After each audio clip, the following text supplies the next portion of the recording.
Bismillahirrahmanirrahim. Assalamualaikum warahmatullahi wabarakatuh. Perkenalkan, nama saya Dian Ganzul dan ini ujian berikutnya 133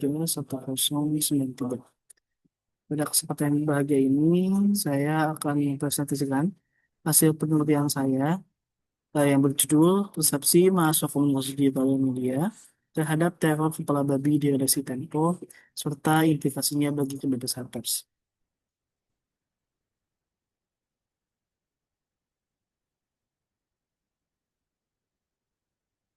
Oke, di sini ada pendahuluan materi dan metode penelitian, rumusan masalah, hasil pembahasan, kesimpulan, dan juga penutup.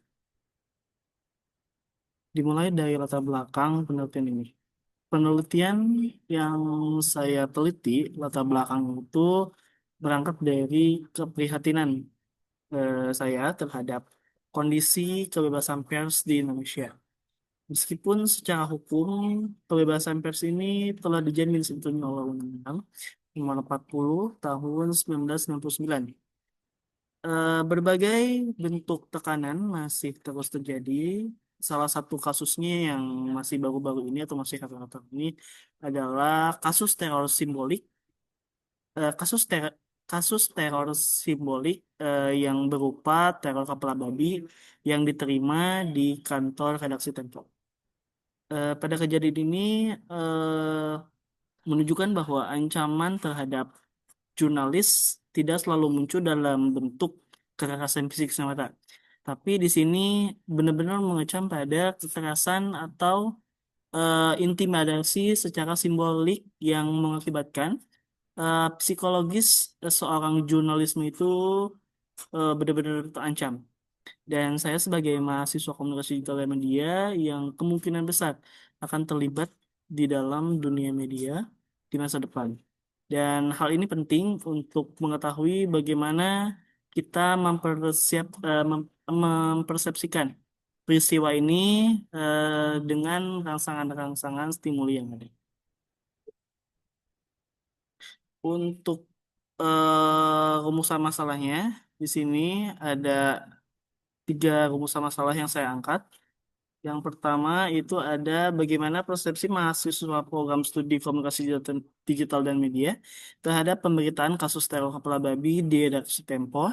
Yang kedua ada bagaimana mahasiswa memaknai keterkaitan antara peristiwa teror kepala babi dengan kebebasan pers di Indonesia. Lalu yang ketiga ada apa implikasi peristiwa teror kepala babi ini terhadap pandangan mahasiswa mengenai kondisi, tantangan, dan keberlanjutan kebebasan pers di Indonesia.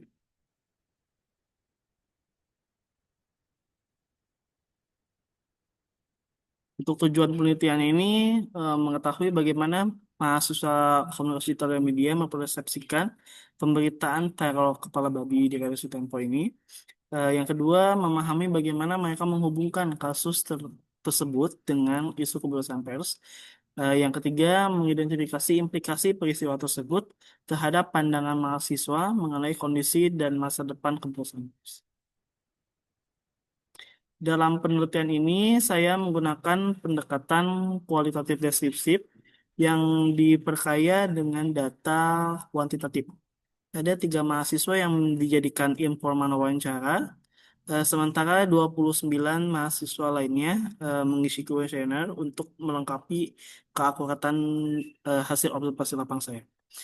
Analisis ini penelitian berlandaskan pada teori persepsi yaitu persepsi dari Kinichi dan Krittner yang menjelaskan bagaimana seorang individu ini menerima, memilih, mengorganisasikan, dan menafsirkan informasi dari lingkungannya. Kita lanjut langsung ke dalam hasil pembahasan. Hasil pembahasan atau hasil penelitian yang saya temukan ketika saya observasi lapang kemarin menunjukkan bahwa mahasiswa menerima informasi mengenai kasus terutama melalui media sosial, khususnya visual yang memang dianggap lebih cepat memengaruhi emosi dan juga pemahaman rangsangan informan. Meskipun demikian, mereka tidak semata-merta mempercayai informasi yang mereka peroleh. Maka dilakukanlah seleksi stimuli. Para informan ini sejatinya memilih responsif ya terhadap visual dan juga media sosial. Karena dari segi visualisasi itu informasinya mereka cepat tanggap dan juga mudah dipahami secara logika. Dan berdampak pula secara emosional dibandingkan hanya membaca informasi melalui teks saja. Para informan juga menekankan bahwa setelah mereka mendapatkan informasi tersebut, mereka tidak langsung mempercayai informasi yang diterima. Mereka menyadari bahwa kasus ini adalah kasus yang sangat serius, yang dimana benar-benar mengecam kebebasan berekspresi pada para jurnalis. Mahasiswa juga melakukan stimulisasi berupa framing media dulu. Itu yang pertama. Yang kedua, kredibilitas sumber. Apakah sumber ini kredibel atau tidak, atau dapat dipercaya atau tidak. Yang ketiga ada potensi bias. Jadi ketiga-tiga unsur ini saling melengkapi dari framing media, kredibilitas sumber, dan juga potensi bias. Dan mereka tuh sangat kritis terhadap berita-berita yang memang mereka terima. Lalu setelah proses seleksi stimuli itu berlangsung, lalu mereka mengorganisasikan atau memilah-milih informasi apa yang baik dan buruk yang bisa mereka terima. Mahasiswa mengelompokkan makna teror kepala babi menjadi 4 aspek. Yang pertama ada etika, yang kedua ada hukum, yang ketiga ada politik, yang juga ada simbolik. Yang pertama itu etika, merupakan tindakan yang intimidatif atau melanggar norma kemanusiaan.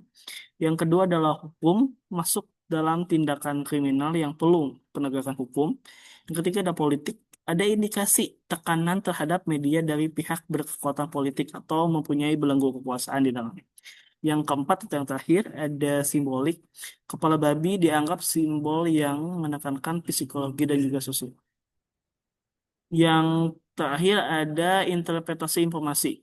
Jadi teori ini bukan kejahatan biasa semata ya, melainkan memang menjadi suatu tekanan politik yang sangat-sangat serius. Dan para mahasiswa juga menilai bahwa peristiwa ini memang sudah dirancang sedemikian rupa oleh para pemegang kekuasaan tertentu yang bertujuan untuk menciptakan rasa takut terhadap jurnalis dan juga menekankan keberanian jurnalis untuk memberikan informasi yang memang akurat dan juga benar-benar koherensi terhadap berita yang akan disebarkan kepada halayak umum atau masyarakat. Juga membatasi, sebetulnya ini membatasi banget untuk ruang gerak media dalam menyampaikan sebuah informasi secara bebas.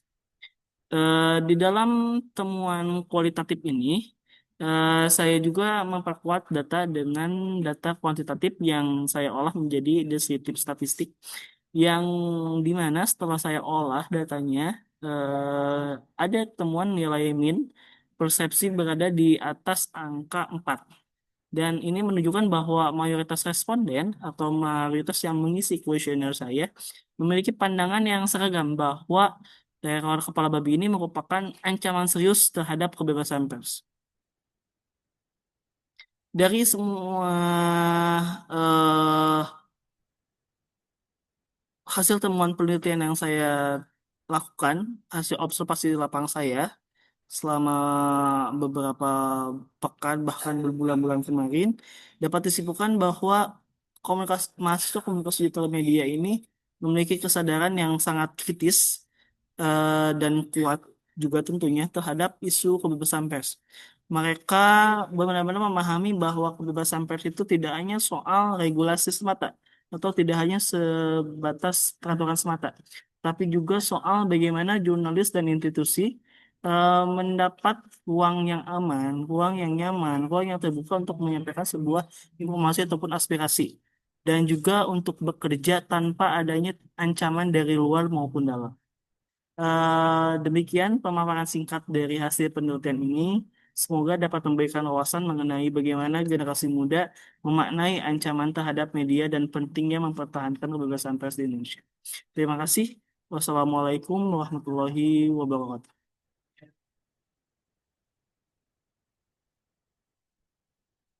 Oke.